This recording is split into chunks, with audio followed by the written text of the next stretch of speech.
আসসালামু আলাইকুম। আজ একটু কামরাঙার আচার দিলাম। বাবার বাড়ি থেকে নিয়ে এসেছিলাম কামরাঙাগুলো, অনেক দিন থেকে ঘরে দিয়েছিল, তাই ভাবলাম আজকে একটু আচার দিই।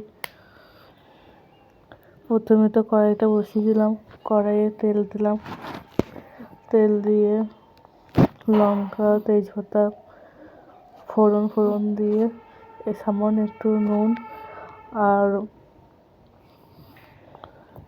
চিনি দিয়ে নাড়িয়ে রেখে দিলাম।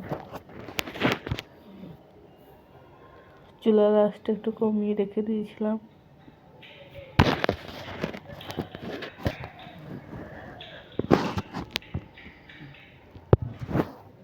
তারপর আবারও ফের ওপর থেকে একটু চিনি ছিটিয়ে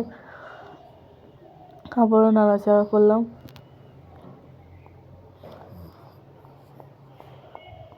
এটা বেশিক্ষণ টাইম লাগানো হতে। তারপর হয়ে গেল।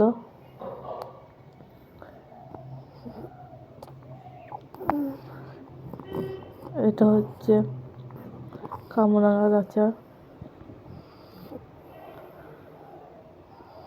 যতটা পেরেছি ঘরোয়াভাবে করেছি।